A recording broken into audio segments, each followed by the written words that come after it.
I'm going to go through a sample lesson that I would do for a grade 10 language and literature class. Okay, so our class objectives for today are to describe the meaning and purpose of literary criticism, to find out what it is and to see how much students know about it already. And then we're going to break these different types of literary criticism into different categories, and then we'll classify examples of literary criticism as well. Okay, let's get started. So, the first thing I want to know is how much do students already know about literary criticism? And so I'm going to do a 5-finger activity to see how much they know. And so I would have students hold up 1 finger if they've never heard of literary criticism in their life. Hold up 2 fingers if they've heard of this or have never heard of it but can guess what it might be. 3 fingers, I've heard this phrase before, but it might have been before lunch, so I forgot. 4 fingers, I can explain what this is to someone, but I've never actually been asked to do literary criticism before. And 5 fingers, I know exactly what it is, the different literary perspectives that are used in literary criticism, and I'm ready to come to the front of the room and teach the lesson for you, Mr. Hagen. Wahahaha. You actually don't have to do this, so don't ask.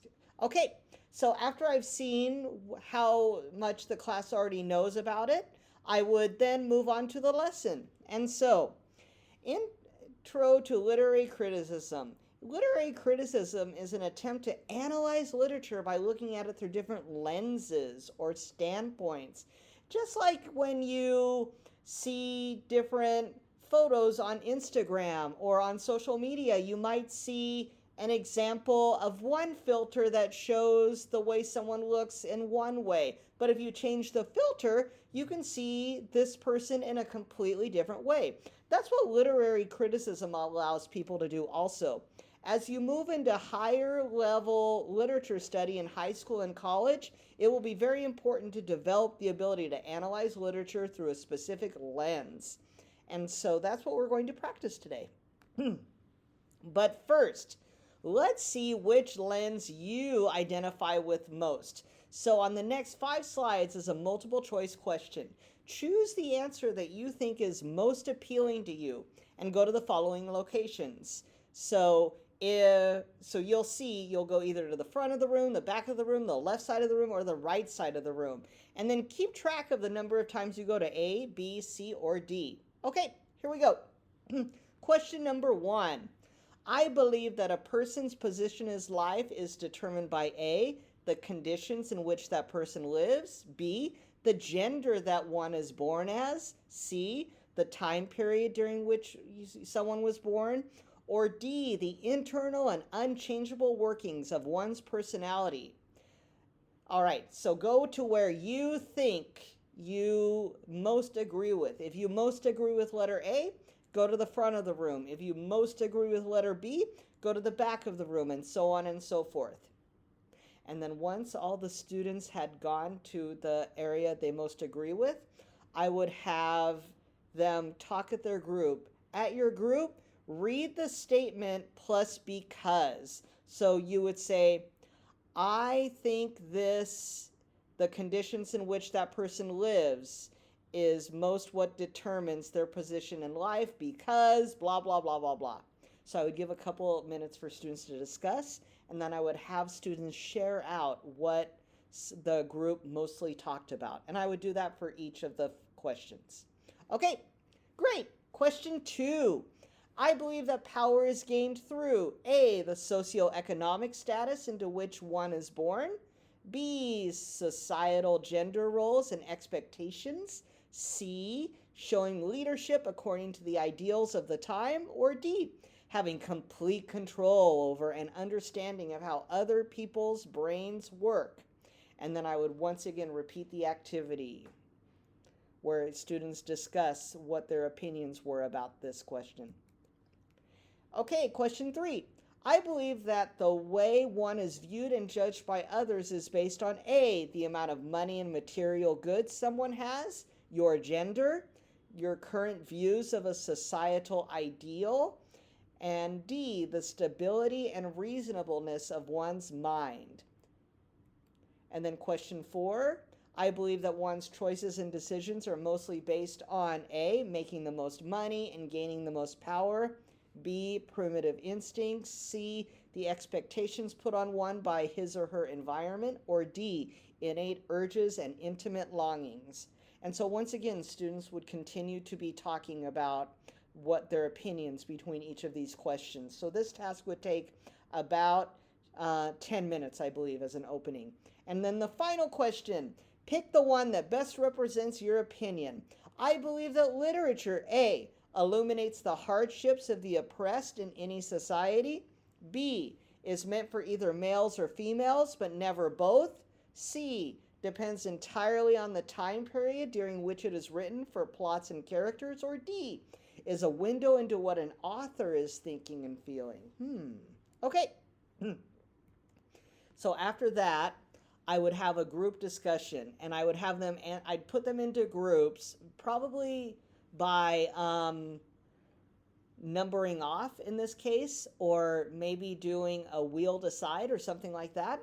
And then the questions they would talk about is, did you choose one letter more than others, or were you kind of all over the place?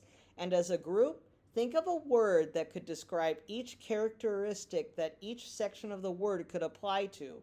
In other words, try to find a pattern that each choice contains, and then choose someone to share your word with the class. And so that would be our discussion as a whole group. They would go around and share their word and explain why they chose that word. Okay, and then I would start to introduce, excuse me, the idea that each of these questions was based on a characteristic of a certain type of literary criticism method. And so the first one we would talk about is Marxist criticism, which focuses mainly on social class and political ideologies within a text.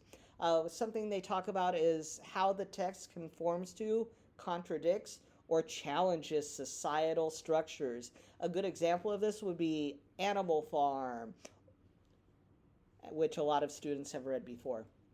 Another one would be psychoanalytical criticism, and this focuses on the characters and what is going on internally and why they're doing what they do, their motivations. It can also seek to understand the mind or intentions of the author.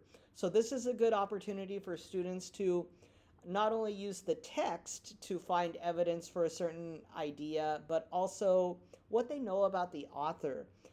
And for example, I know that a popular book is One Flew Over the Cuckoo's Nest, read by Ken Kesey, or written by Ken Kesey, and he did a lot of time as someone who worked in mental hospitals, and that would explain why he wrote a book about the challenges of mental patients inside of a mental hospital. So I could give that as an example.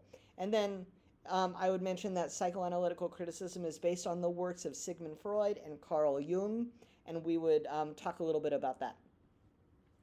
Archetypal criticism focuses on cultural archetypes and myths. It also focuses on something called the hero's journey, which focuses on this type of path that all heroes seem to go through, whether it be Katniss Everdeen or Harry Potter. They all go through a struggle and a path to get to their successful ending. And it places importance on reoccurring images, symbols, and character types. So you can see the dragon could be a symbol of something, or the evil stepmother, or something like that, the witch. These are all archetypal patterns that represent deep, well-established symbols in literature. And then new criticism. It has another name. It's also called formalist criticism. This focuses on the literary elements of the text. This is what most of you have studied as your primary type of critical analysis in language and literature classes. So it focuses a lot on parts of the plot, the exposition, the rising action, the climax, things like that. It focuses on symbolism and conflict, etc. It really does not look at the author, time period, or anything else outside of the text. So if you use a new criticism method for analyzing a text, you're focusing exclusively on what you see and can infer from what's happening inside the text. And then Another one is reader response. This considers the reader as just as important as the text they are reading. So this is when you would focus on metacognitive strategies as a reader. So what am I thinking as the reader with this story or with this text? Because text can be interpreted different ways based on who the reader is. And so that's the type of reader response criticism. And then finally, we have new historicism, which assumes that every piece of literature is a product of its historical time period. Literature is influenced by the political, social, and cultural climate of that time period. It also questions how we look back and view that time period as opposed to those who was there or who were there. Okay, and then we also have gender criticism, which examines how gender and sexual roles are reflected or contradicted in a literary text, or how the author's gender and sexuality impact their work. These critics typically argue that differences in men and women are cultural, not necessarily based on gender or their sexual preferences or orientations. Okay, so once we had gone through those, I would then give students this short poem called The Red Wheelbarrow, and I would have them practice applying different types of literary criticism to this specific poem called The Red Wheelbarrow. And so we would read the poem. So much depends upon a red wheelbarrow glazed with rainwater beside the white chickens. So let's look at an example of a type of literary critical method. And so after this, I would have students work in groups, or in pairs actually, and I would give them this slide in either Google Classroom or Microsoft Teams, and I would have them drag and drop the correct answer to its literary method that's most being examined. For example, the wheelbarrow represents the working class, and Williams is perhaps calling attention to how much the rest of society, i.e. the chickens, depends upon their labor. That would be a Marxist one, etc. And so we would go through these and talk about them. And then finally, we would do a 3-2-1 exit ticket at the end of class. And on a piece of paper, or I could have them type. They could say 3 of the most important ideas in today's presentation, 2 questions you still have about literary criticism, and 1 simile or metaphor that could describe the importance of literary criticism. And so for examples of this, because students maybe forget what a simile or metaphor is, I would say critiquing a novel is like unraveling a tightly woven tapestry, each thread revealing a different layer of meaning and craft. Or literary criticism is a lantern in the dark room of a text, illuminating hidden corners and undiscovered treasures. So a lot of times students struggle with creating similes and metaphors at first, and so we may have to come up with other examples as well before we start that activity.